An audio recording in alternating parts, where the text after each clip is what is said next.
Wiro hendak tertawa membahak, tapi akhirnya sambil menggaruk-garuk kepala dia menjawab, baik sih, baik Eyang Sinto Gendeng maupun Dewa Tua tak pernah mendesak kalau mereka memang menginginkan perjodohan itu.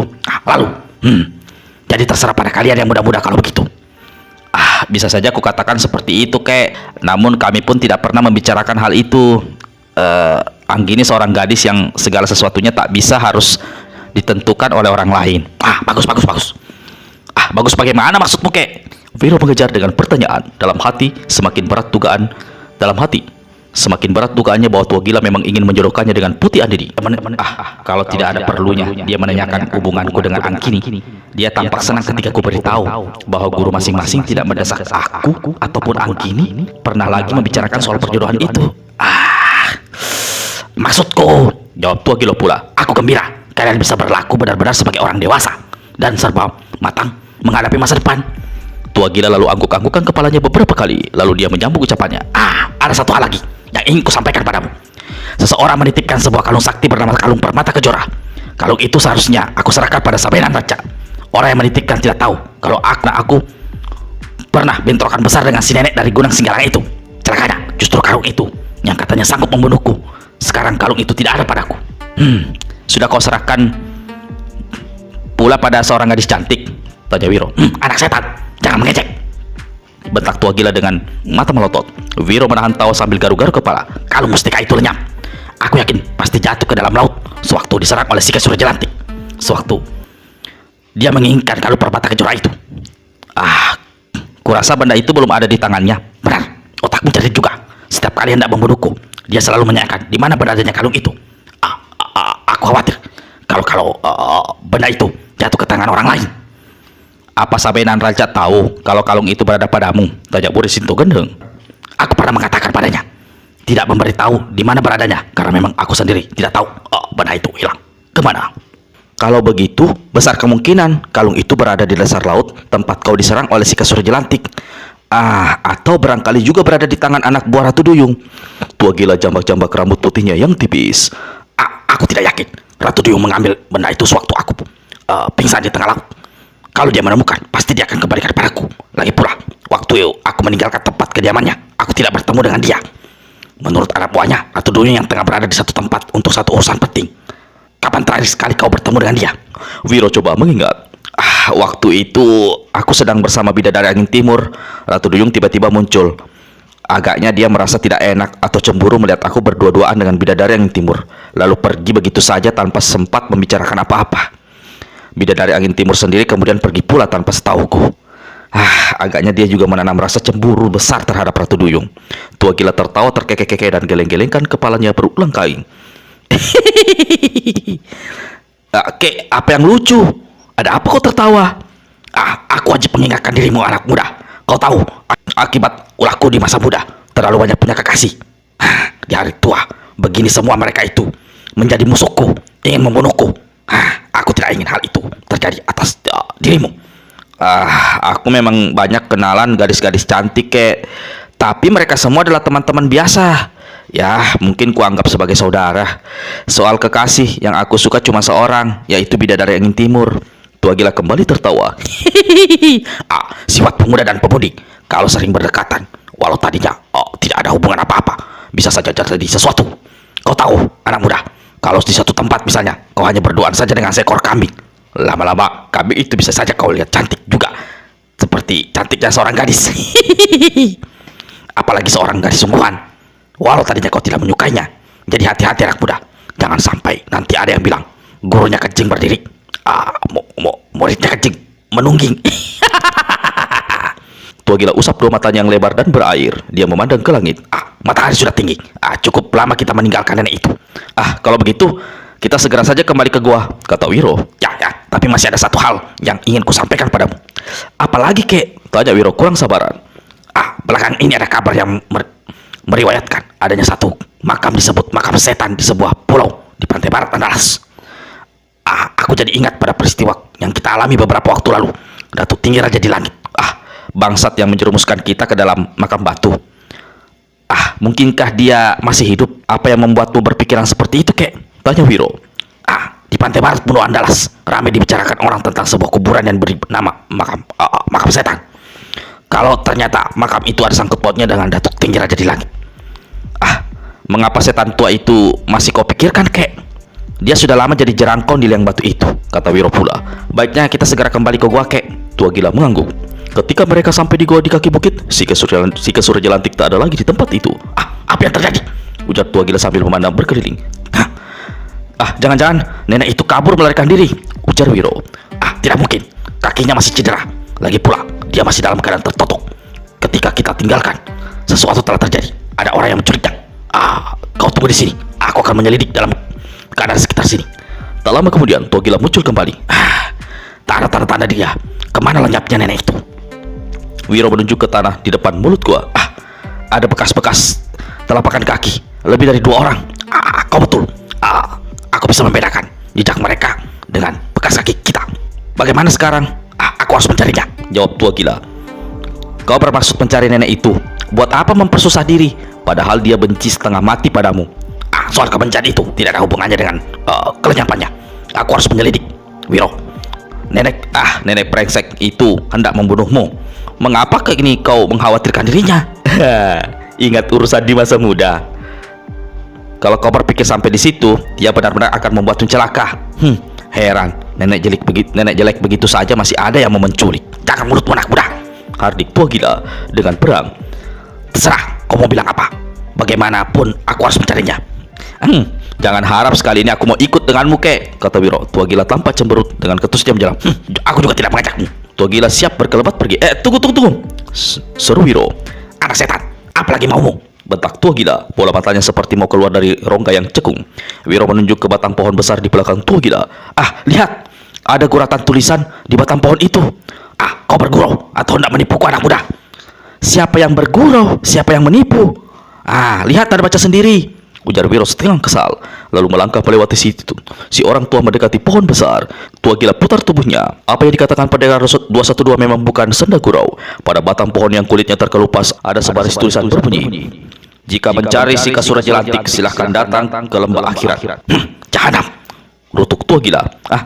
Nenek itu agaknya diculik orang-orang lembah akhirat, kek, kata Wiro dengan suara bergetar. Pasti, aku memang akan menuju ke sana. Kalau sampai terjadi apa-apa dengan Sika, akan aku ratakan seluruh lembah akhirat. Kek, jangan terlalu bersemangat menolong bekas kekasihmu itu. Tutup mulutmu. Diam, bentak tua gila. Wiro garuk-garuk kepala. Bagaimana aku harus memberitahu monyet yang jauh lebih tua dariku ini? Katanya dalam hati. Kalau kau tidak memperbolehkan aku bicara, ya terserah saja. Mulutku jadi tidak pegal karena perlu merasa banyak bicara. Tapi kalau semua ini hanya tipuan belaka, kau akan celaka 13, kek. Aku khawatir orang-orang lembah akhirat menjebakmu dengan sengaja menculik nenek itu.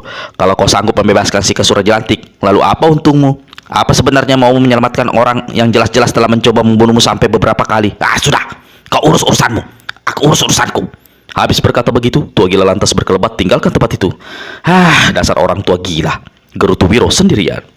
Apa sebenarnya yang telah terjadi dengan si Kesura Jelantik? Hanya sesaat setelah tua gila dan Wiro sampai di tepi mata air tempat mereka berbincang-bincang, tiba-tiba muncul 3 orang bertampan dan berpakaian aneh di depan gua. 2 orang mengenakan jubah merah, memiliki wajah dan rambut merah seperti dicat, masing-masing memegang sebatang tongkat yang bagian tengahnya ditancapi sebuah tengkorak kepala manusia. Orang ketiga adalah paling angker di antara manusia-manusia aneh ini. Dia mengenakan jubah gombrong warna merah, wajahnya tanpa alis, berwarna merah dan hidungnya ditancapi sepotong tulang manusia. Di atas kepalanya bertengger rambut merah pekat, keriting kecil dan lebat berbentuk batu kepala. Dari ciri-ciri ketiga orang itu jelas sudah bahwa mereka adalah orang-orang dari lembah akhirat yang berpakaian gombrong, dikenal dengan julukan pengiring mayat buka merah, salah satu dari 3 tangan kanan pembantu lembah akhirat. Kita sudah lama meninggalkan lembah akhirat. Kalau hari ini tidak berhasil mencari tahu di mana adanya pengiring mayat buka hijau, kita harus segera kembali, berkata pengiring mayat buka merah sambil memandang ke arah gua. Setelah memperhatikan tanah di depan gua, dia melanjutkan, ada bekas-bekas kaki, walaupun tersamar. Cepat kalian menyelidik ke dalam gua. 2 lelaki bermuka merah yang memegang tombak berkepala tengkorak serta merta menyelinap masuk ke dalam gua. Sesaat kemudian, salah seorang di antara mereka keluar lagi dan memberitahu, ada seorang nenek bertampang angker tergeletak di lantai gua. 2 kakinya dalam keadaan cedera, tubuhnya kaku tak bisa bergerak. Sudah mampus atau masih hidup? Sentak pengiring mayat buka merah. Masih hidup. Pasti masih hidup, karena ada hembusan nafas keluar dari hidungnya dan erangan halus dari mulutnya. Pengiring mayat muka merah mendorong anak buahnya ke samping, lalu melompat masuk ke dalam goa. Seperti yang diterangkan tadi, di lantai goa tampak terbujur seorang nenek berjubah hitam. Sepasang kakinya dilumuri ampas berwarna hijau dan diikat dengan beberapa ranting kayu. Dua mata si nenek yang tertutup perlahan-lahan membuka, lalu mulutnya menghadik. Siapa kalian? Setan atau masih bisa disebut manusia? Dua anak buah pengiring mayat muka merah tersurung. Saking kagetnya, dibentak demikian pengiring muka merah tampak tenang. Dia memperhatikan tampang si nenek dengan seksama lalu menjergai. Nenek sakti si Kesur Jelantik. Sungguh peruntungan kami besar sekali hari ini. Tidak menyangka akan bertemu dengan seorang tokoh besar sepertimu. Kau kenal diriku? Kau sendiri siapa? Si Kesur Jelantik kerutukan kening dan pelotot mata. Kami orang-orang lembah akhirat. Aku pengiring mayat muka merah, pembantu kepercayaan Datuk Lembah Akhirat. Tampang si nenek sesaat berubah. Mereka bukan orang baik-baik. Aku sudah menyerap kabar orang-orang Lembah Akhirat jahat dan busuk, penuh tipu daya dan kejam luar biasa. Aku tidak suka melihat tampang-tampang kalian. Lekas keluar dari dalam gua ini. Kau tidak suka, kami tidak jadi apa. Tapi kami justru suka dirimu, jawab pengiring mayat muka merah. Kulihat dua kakimu cedera, agaknya ada tulang yang patah. Izinkan kami menolongmu. Aku tidak butuh pertolonganmu. Keluar. Kami akan keluar jika itu maumu. Tapi aku merasa kasihan. Kau agaknya merasa tidak perlu ditolong karena telah ada yang menolong, bukan begitu? Apa urusanmu? Kami memang tidak ada urusan, tapi ada satu hal yang perlu aku beritahu padamu, kata pengiring mayat muka merah. Siapapun yang kau anggap telah menolong mengobati cedera pada kakimu, sebenarnya orang yang telah menipu dirimu. Dia sebenarnya bermaksud jahat dan keji. Jangan bicara kacau. Pertama, kalau orang-orang hendak menolong, mengapa tubuhmu dalam keadaan tertotok? Kedua, obat yang dipakai melumuri dua kakimu yang cedera adalah ramuan tumbuk berasal dari dedaunan beracun. Sepasang mata si Kesur Jelantik kembali mendelik. Kau mau menipuku? Apa untungnya aku menipumu? Dengar, dalam waktu 2 hari, kedua kakimu akan mulai membusuk akibat terjun jahat. Racun kemudian akan menjalar ke sekujur tubuhmu. Kalau jantungmu tak sampai berhenti berdetak dan kau masih bisa bertahan hidup, maka anggota badanmu akan lumpuh dan kedua matamu akan buta. Paras si Kesur Jelantik semakin berubah. Jika kau tidak mau kami tolong, maka kami tidak ada gunanya berlama-lama di sini. Selamat tinggal nenek Sika yang malang. Si Kesur Jelantik memandang berkeliling. Kau mencari orang yang katamu telah menolongmu, ujar pengiring mayat muka merah. Dia pasti sudah lama meninggalkan kau di sini, membiarkan dirimu menderita sengsara, menemui kematian secara perlahan-lahan. Habis berkata begitu, pengiring mayat muka merah memberi isyarat pada kedua anak buahnya. Mereka lalu sama bergerak menuju mulut gua. Tunggu, seru si Kesur Jelantik. Ada sesuatu yang hendak kau katakan, Nek? Tanya pengiring mayat muka merah. Kau tadi mengatakan hendak menolongku. Benar. Bagaimana caranya? Kami memiliki sejenis obat yang ampuh. Kau bisa sembuh dalam waktu 1 hari 1 malam. Kalau begitu lakukanlah. Mana obatmu itu? Pengiring mayat muka merah melangkah mendekati sosok si Kesur Jelantik. Obat itu tidak kami bawa saat ini. Obat itu tersimpan di lembah akhirat. Kami akan membawamu ke sana jika kau memang suka ditolong. Jangan, bangsat bermuka merah ini. Jangan-jangan memang hendak menipuku, membatin si Kesur Jelantik. Pengiring mayat muka merah letakkan telapak tangan kirinya di atas kening si nenek lalu berkata, tubuhmu agak panas. Pertanda racun jahat dari tumbukan dedaunan itu mulai bekerja. Waktumu sangat terbatas. Perjalanan ke lembah akhirat tidak dekat. Jika kita berangkat sekarang, lusa pagi baru sampai. Kurasa jawamu masih bisa tertolong. Si Kesur Jelantik memandang melotot ke langit-langit goa. Dari mulutnya terdengar kutuk serapah walaupun perlahan. Tua gila keparat, kau benar-benar jahanam. Jadi itukah orangnya yang telah mencelakaimu, Nek? Ujar pengiring mayat muka merah dengan seringai penuh arti. Kau tak usah khawatir. Kalau kau sudah sembuh, Datuk Lembah Akhirat pasti akan menolongmu mencari jalan agar kau bisa membalas dendam. Dari dulu, aku memang sudah punya niat untuk membunuhnya, tapi belum kesampaian, kata si Kesur Jelantik pula, yang jelas sudah terpengaruh oleh kata-kata bujukan orang. Maksudmu akan kesampaian. Selain itu, siapa tahu kau berjodoh dengan kitab wasiat malaikat. Apa betul kitab sakti itu benar-benar ada? Tanya si nenek yang semakin terpikat. Tentu saja ada. Datuk Lembah Akhirat yang memegangnya. Dia akan memberikan pada seseorang yang dianggapnya cocok. Siapa tahu Datuk Lembah Akhirat suka dan memberikan kitab itu padamu. Datuk sangat menghormati dan menyukai orang tua secantikmu ini. Si Kesura Jelantik tersenyum mendengar ucapan terakhir pengiring mayat muka merah itu. Maka dia pun berkata, "Baik, kalian boleh membawaku ke lembah akhirat." "Kau melakukan keputusan yang tepat, Nek," ujar pengiring mayat muka merah. Lalu pembantu Datuk Lembah Akhirat ini memberi isyarat pada dua anak buahnya. Kedua orang itu segera menggotong sosok si Kesura Jelantik dan membawanya keluar gua. Sebelum meninggalkan tempat itu, dengan jari-jari tangannya, pengiring mayat muka merah mengupas permukaan kulit pada batang pohon besar. Lalu dengan sepotong patahan ranting, dia mengkurat permukaan batang pohon, menuliskan sebaris kalimat. Sultan Alam Rajo di bumi menatap wajah Sabainan Rancak beberapa saat lalu berkata, "Aku gembira dengan kemunculan yang tiba-tiba ini, Sabai. Sebelum kau pergi, banyak terjadi hal-hal menghebohkan dalam rimba persilatan Pulau Andalas. Beberapa tokoh golongan putih dibunuh. Para pembunuh, walau sulit dijagaki siapa adanya, tapi aku berhasil mencari tahu. Kebanyakan setelah membunuh mereka menghilang ke tanah Jawa. Seperti Dara bernama Anggini, murid Dewa Tua. Dia kabur setelah diketahui membunuh Datuk Mangkuto Kamang. Agaknya orang-orang tertentu yang dikirim ke sini untuk mengacau." "Aku kembali membawa kabar buruk," berkata Sabainan Rancak dengan suara agak tersendak. Waktu bicara, dia memandang ke jurusan lain, seolah tidak berani menatap wajah orang di hadapannya. Sultan Alam Rajo di bumi tersenyum. "Kabar buruk apapun yang kau bawa bagiku telah menjadi persoalan, Sabai. Aku gembira melihat kau kembali. Apakah selama ini kau ada merasa rindu padaku, Sabai?" "Bagaimana dengan dirimu sendiri? Apa kau merindui diriku?" balik bertanya Sabainan Rancak. Kali ini dia bertanya dengan menundukkan kepala. "Kau tahu bagaimana hatiku padamu.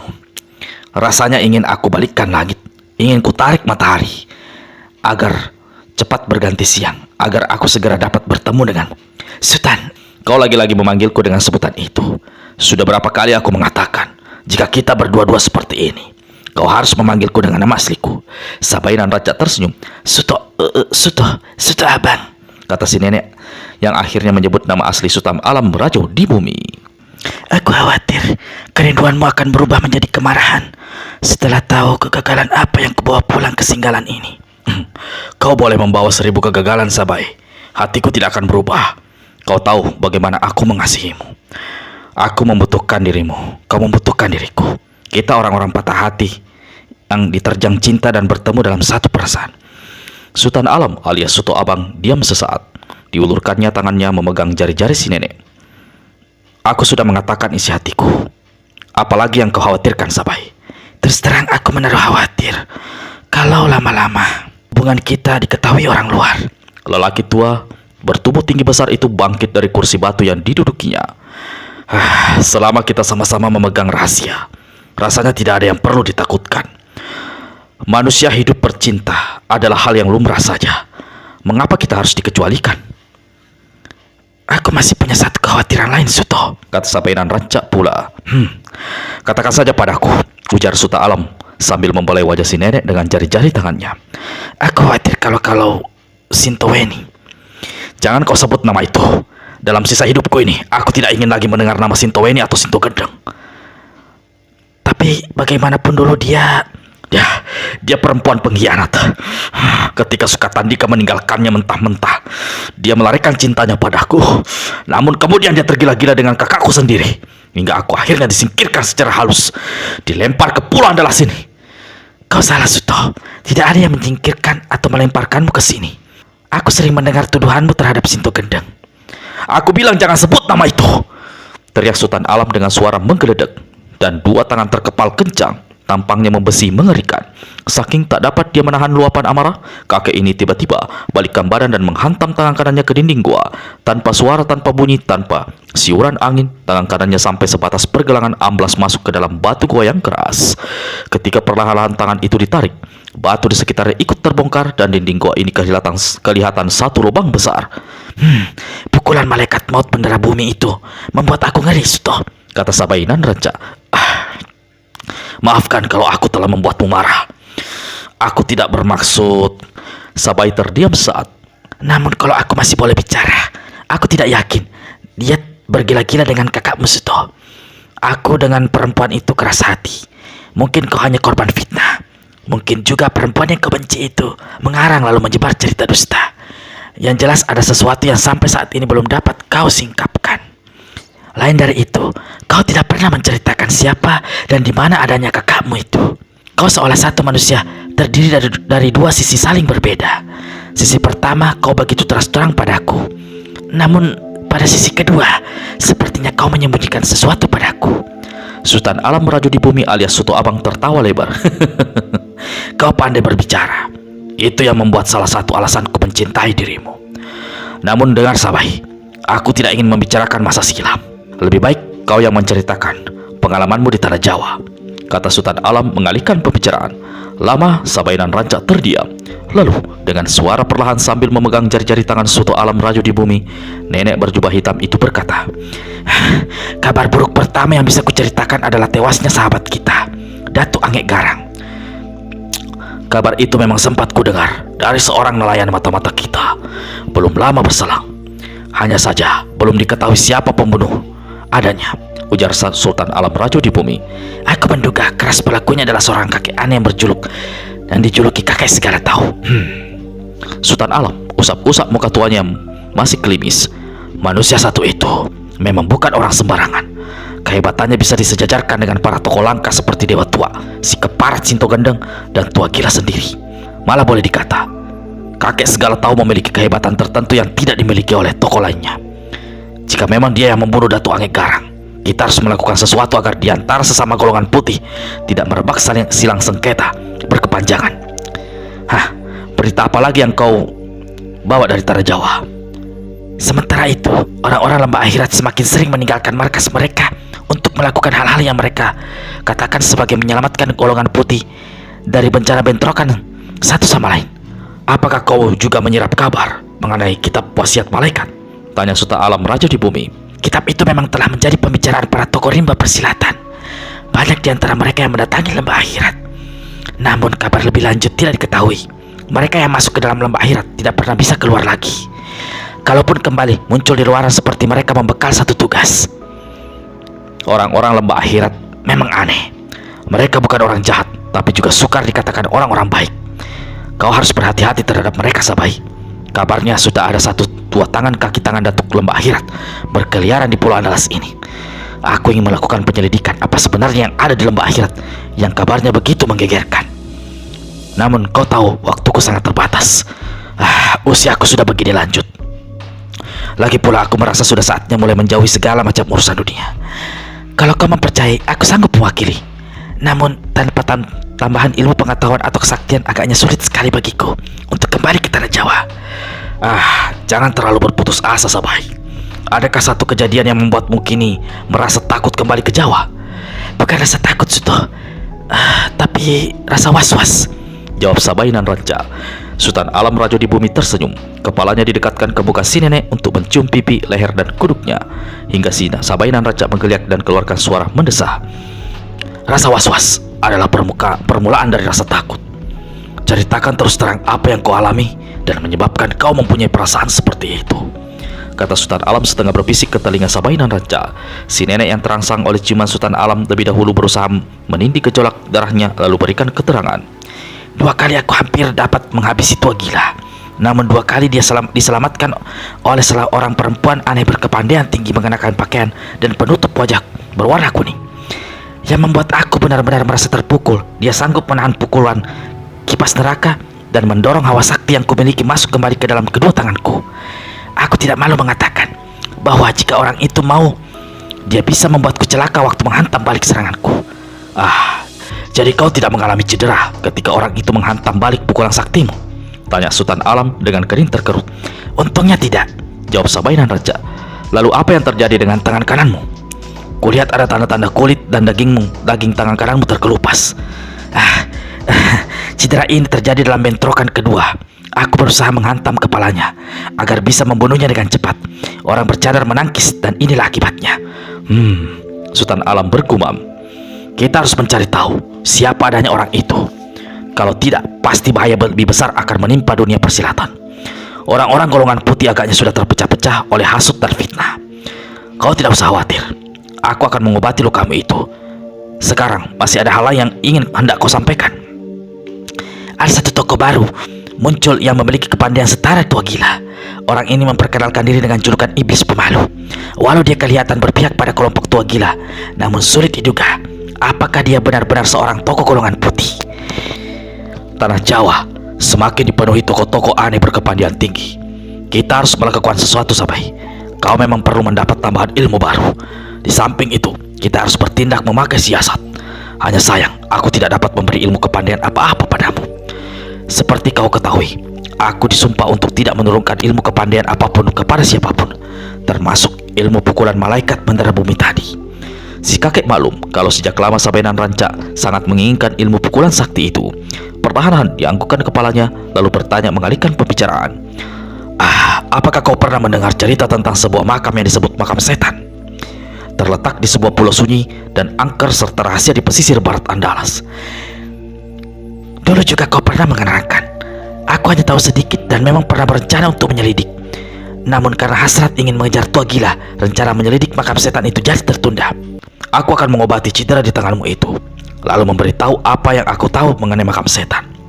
Mungkin itu satu harapan besar bagimu sebelum kembali ke tanah Jawa. Aku sangat yakin makam itu menyimpan sesuatu yang hebat. Jika kita bisa menguasai makam, berarti kita akan menguasai rimba persilatan Pulau Andalas.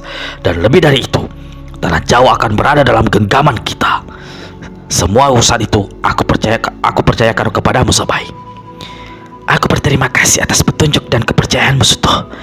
Apa benar kabar yang aku sirap bahwa makam itu ada sangkut pautnya dengan Datuk Tinggi Raja di Langit, seorang tokoh paling hebat di Pulau Andalas yang lenyap begitu saja sejak beberapa waktu lalu? Justru itulah yang harus kau selidiki. Namun aku memang menduga keras makam itu ada hubungannya dengan diri Datuk Tinggi Raja di Langit. Aku beritahukan padamu bahwa tokoh tersebut memiliki dua senjata sakti yang sulit dicari tandingannya. Pertama, sebuah mantel sakti. Mantel ini mengandung satu kekuatan dahsyat yang jika dihantamkan bisa menumbangkan pohon besar, menghancurkan batu. Jika seseorang sampai terkena angin, pukulan mantel tubuhnya akan terpental dalam keadaan hancur. Kalaupun dia bisa bertahan hidup, maka jalan darahnya akan tertutup. Urat-urat dalam tubuhnya akan hancur. Luar biasa, belum pernah aku mendengar senjata sehebat itu, kata Sabainan Ranca. Senjata yang kedua berupa butir-butir mutiara setan. Senjata ini sanggup menembus tembok atau batu. Dapat kau bayangkan bagaimana kalau dipakai menghantam manusia. Nah, Sabai, jika kau bisa menyelidik hal ihwal Datuk Tinggi dan mencari jalan mendapatkan dua senjata itu, apapun urusanmu di tanah Jawa, siapapun musuhmu, kau tak usah was-was lagi. Semua akan beres. Namun ada satu hal yang perlu kukatakan padamu.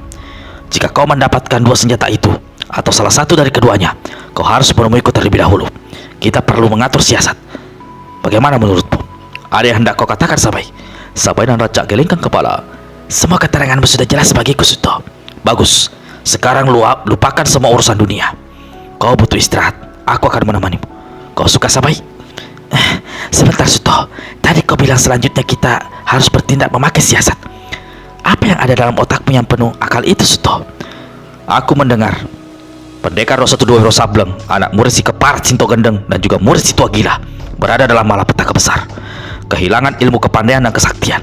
Kalau kau nanti kembali ke Jawa, yang harus kau cari lebih dahulu bukannya Tua Gila, tapi Pendekar 212. Bunuh pemuda itu, maka Tua Gila atau Sinto Gendeng pasti akan keluar dari sarang mereka. Saat itulah kau pasti bisa menghabisi mereka. Tujuanku semula hanya membunuh Tua Gila. Mengapa kini kau tambahkan dengan membunuh Sinto Gendeng? Bertanya Sabainan Ranca. Keadaan bisa berubah.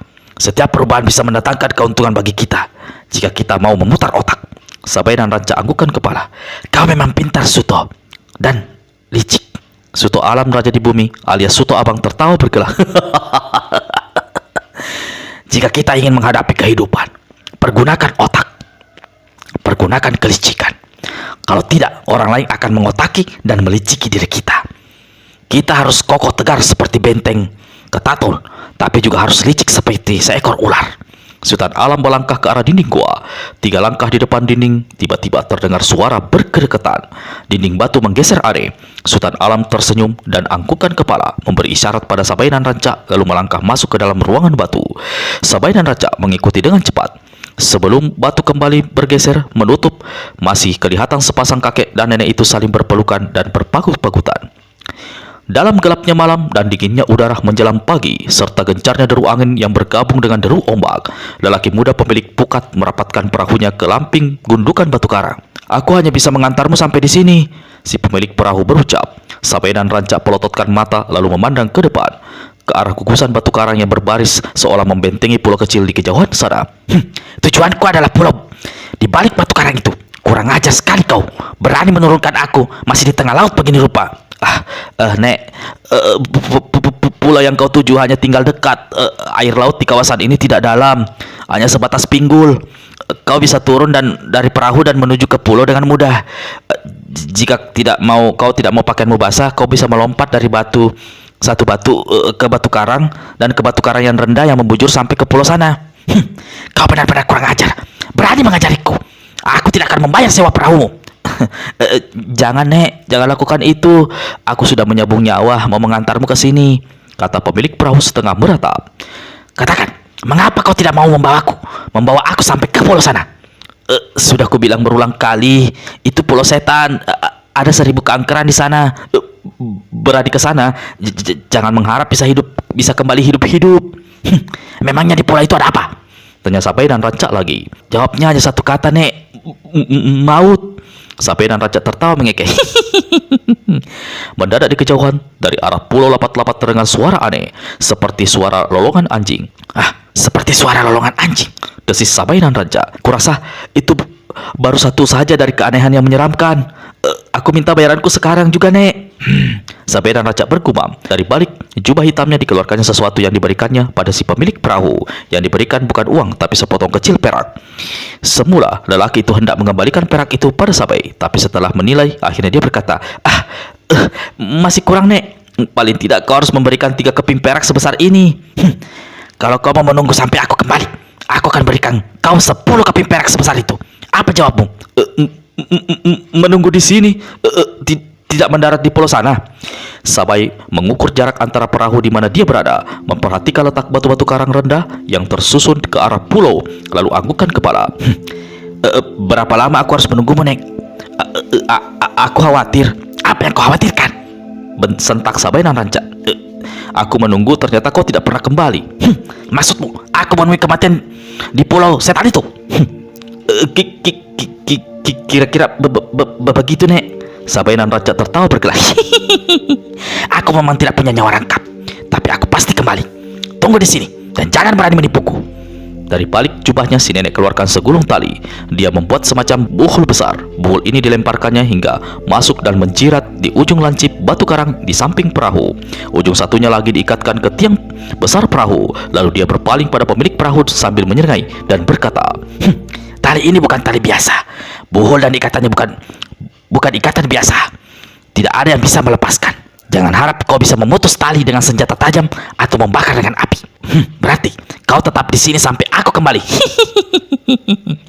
Masih tertawa panjang, Sabai dan Rancak lesatkan tubuhnya ke batu karang datar yang tersembul di depan perahu. Dari sini dia melompat lagi ke batu karang di depannya. Demikian beberapa kali hingga akhirnya dia mencapai pasir pantai di pulau di balik barisan batu-batu karang meruncing tinggi. Wah, hebat, kata si pemilik perahu dalam hati yang memperhatikan kepergian si nenek. Nenek itu pasti sebangsa setan juga. Kalau tidak, mengapa dia berani ke pulau setan itu? Di pasir pantai pulau, sesaat Sabai dan Rancak tegak tak bergerak. 4 rongsokan perahu yang hanya tinggal kepingan-kepingan papan lapuk bergeletakan di atas pasir pantai pulau. Sabai pasang telinganya baik-baik. Sepasang matanya memandang menembus kegelapan. Dia tidak melihat sesuatu yang bergerak, namun dia dapat mendengar suara aneh dari arah timur pulau. Suara itu adalah suara orang mendesah panjang yang sesekali berubah menjadi teriakan-teriakan seperti mencaci maki. Lalu terdengar pula suara lolongan anjing. Semua suara itu ditimpali oleh deru angin dan debur ombak serta gemerisik daun-daun pohon kelapa. Jika bukan Sabai dan Rancak yang berada di tempat itu, pasti orang sudah merasa ngeri dan dingin kuduknya. Dan kalau bukan Sabai yang berkepandian tinggi, tidak mungkin akan menangkap suara desah berkepanjangan yang bersumber dari satu tempat cukup jauh di sebelah timur pulau. Selain dari itu, bagi si nenek, menginjakkan kaki di pulau itu membawa kenangan tersendiri, walaupun merupakan satu kenangan pahit, memerikan yang sampai saat itu membekas sangat dalam lubuk hatinya. Pulau itu dulu adalah salah satu tempat kediaman Tua Gila alias Sukatadika, pemuda yang pernah menjadi kekasihnya. Di pulau itu, mereka memadu cinta berkasih sayang hingga akhirnya Sabai dan Rancak berbadan dua.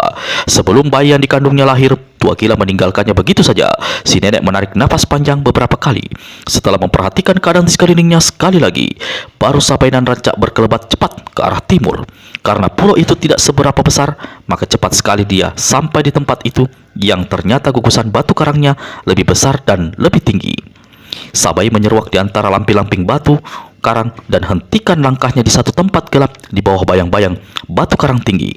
Di antara kerapatan pohon-pohon besar dan batu-batu cadas membentuk setengah lingkaran, terlihat satu lapangan datar. Di salah satu ujung lapangan tampak dua buah batu nisan hitam berlumut tersembul dari permukaan tanah. Bagian badan dari makam hanya merupakan satu timbunan tanah datar yang ditumbuhi rerumputan dan alang-alang liar. Wah, dua makam setan.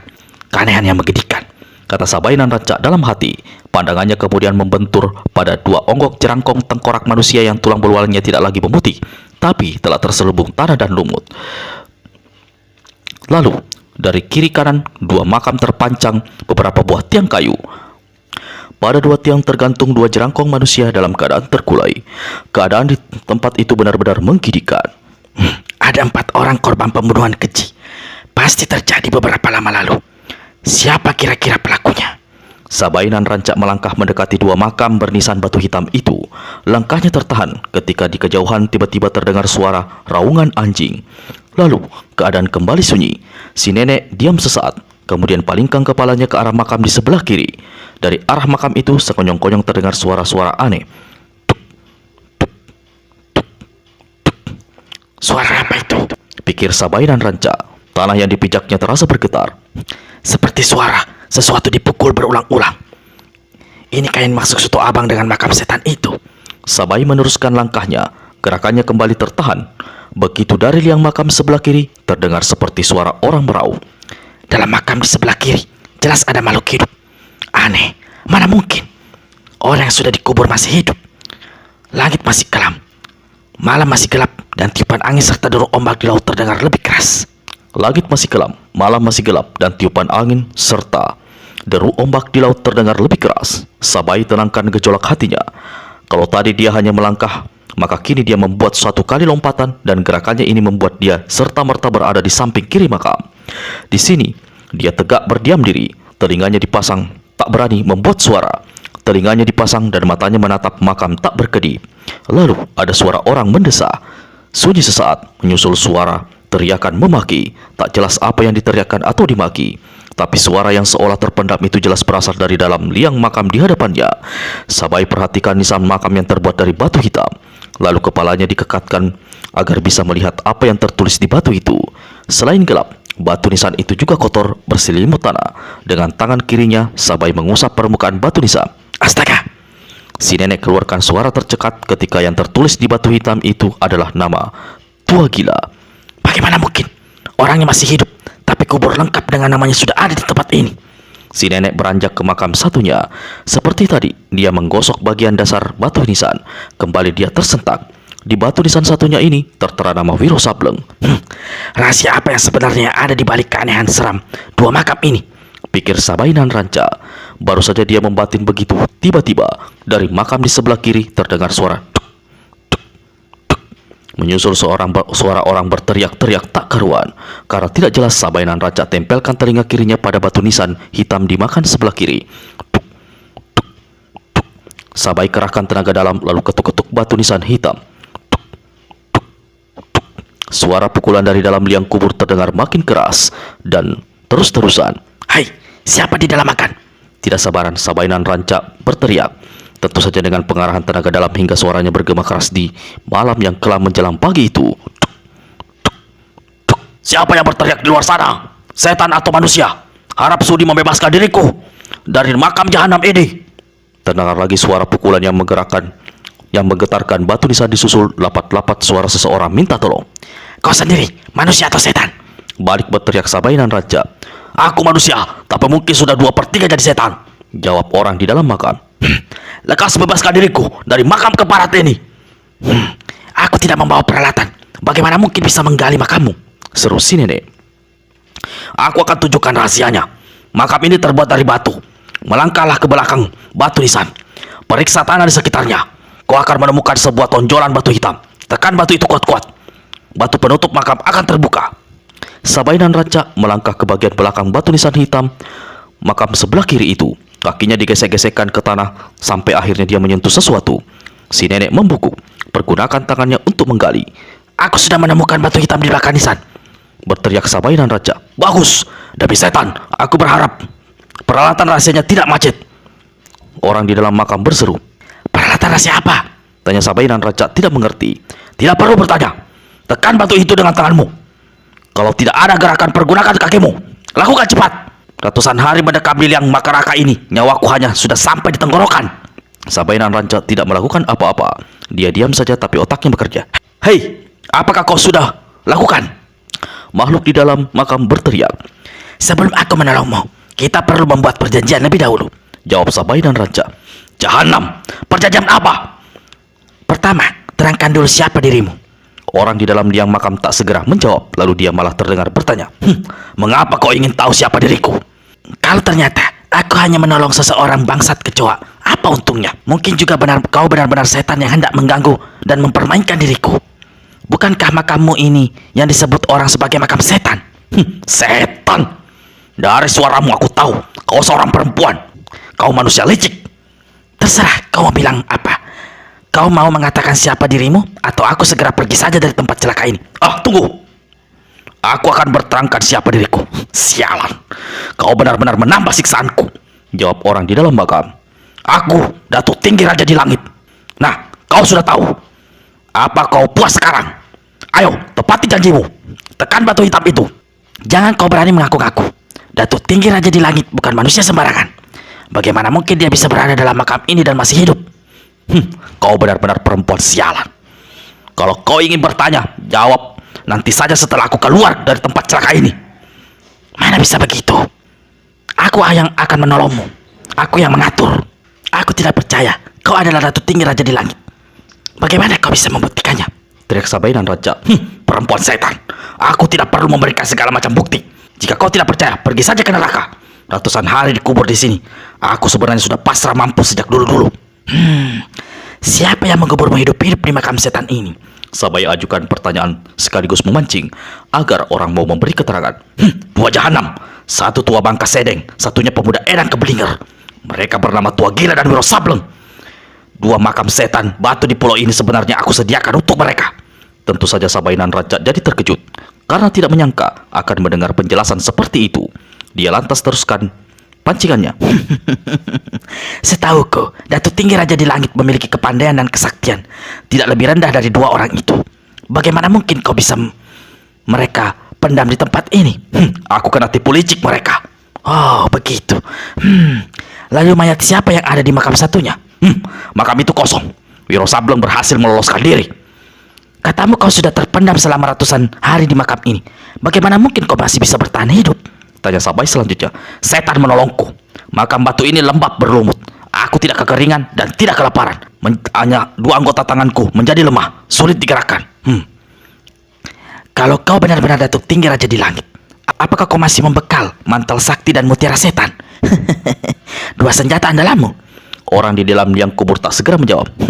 Kau tidak menjawab, berarti kau tidak tahu menahu perihal dua senjata itu. Jadi kau sebenarnya bukan Datuk Tinggi Raja di Langit. Kurang ajar. Omonganmu banyak amat. Pergi saja sana. Aku memilih mampus daripada melayani dirimu. Setan betul. Orang di dalam liang kubur memaki panjang pendek. Aku akan menolongmu keluar dari makam setan ini. Tapi kita harus membuat perjanjian. Perjanjian apa? Kalau kau berhasil kubebaskan, aku minta kau menyerahkan mantel sakti dan mutiara setanmu itu padaku. Kau benar-benar manusia licik. Terserah padamu, memilih mati atau masih ingin hidup untuk membalaskan sakit hatimu pada Tua Gila dan Wiro Sableng. Setan betul, aku mengalah. Dua benda yang kau sebutkan itu akan aku berikan padamu kalau aku bebas. Bagus, seru Sabainan Raja. Si nenek kerahkan tenaga dalam. Lalu dengan tangan kanan ditekannya batu hitam di tanah. Batu itu tidak bergerak sedikit pun. Batu hitam tidak bergerak. Sabai memberitahu. Celaka. Mungkin peralatan rahasianya sudah karatan, macet. Kerahkan tenaga dalammu atau injak batu dengan kakimu kuat-kuat. Teriak orang di dalam makam. Sabainan Raja bangkit berdiri. Dia terahkan tenaga dalam ke kaki kanan. Lalu dengan kaki itu diinjaknya kuat-kuat batu hitam yang menonjol di tanah. Terdengar suara berderak. Tanah makam bergetar. Rumput dan alang-alang liar yang tumbuh di atasnya tampak bergoyang-goyang. Lalu perlahan-lahan tampak tanah dan tumbuhan liar itu terangkat ke atas. Hawa busuk menebar keluar dari dalam liang makam, membuat Sabenan Rancak surut beberapa langkah, mau muntah dan terpaksa menutup hidungnya. Pada saat batu penutup makam membuka setengah dari dalam liang, dengan susah payah tampak merayap keluar sosok tubuh yang membuat Sabenan Rancak merinding saking bergediknya. Sosok tubuh itu adalah sosok seorang kakek berambut panjang riap-riapan, kumis jangkut, dan cambang bautnya jadi satu menjulai lebat. Sepasang matanya yang besar seolah terpuruk ke dalam rongga yang dalam. Kedua pipinya kempot tak bertulang. Tubuhnya kurus kering terbungkus pakaian yang hancur tak karuan rupa hingga nyaris telanjang. Dia menyeringai mengeluarkan suara desau seperti geroangan harimau dari mulutnya yang bergigi dan memiliki taring seolah binatang. Sekujur tubuhnya menebar bau yang sangat busuk. Yang membuat si nenek jadi merinding ialah menyaksikan keanehan pada sepasang kaki orang ini. Mulai dari bawah lutut sampai ke ujung kaki, dua kaki orang ini tak berdaging sama sekali, hanya merupakan tulang pipih laksana badan pedang bermata dua yang telah menyebabkan kedua kakinya tidak berdaging lagi. Seperti dituturkan dalam serial Wiro Sableng berjudul Makam Tanpa Nisan, untuk melumpuhkan tenaga dalam tua gila dan Wiro yang hendak disekapnya di dalam dua makam batu itu, Datuk Tinggi Raja di Langit telah menebar sejenis bubuk. Begitu dia dilempar masuk ke dalam liang batu itu, maka dia sendiri menjadi korban bubuk beracunnya.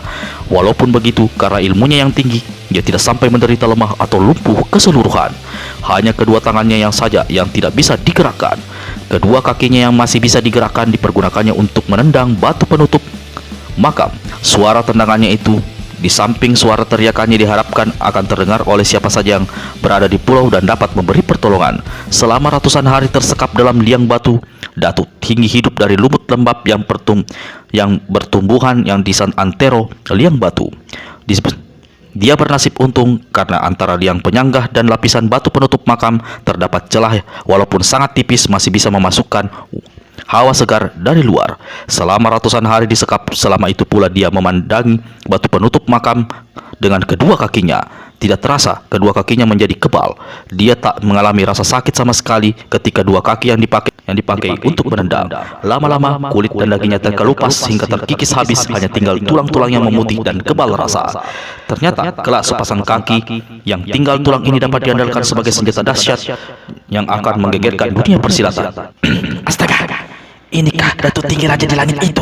Pikir Sabenan Rancak dalam hati. 3 langkah dari hadapan si nenek, sosok tubuh kurus dan bau itu tersungkur menelentang di tanah. Berulang kali dia menarik nafas panjang berusaha menghirup udara segar.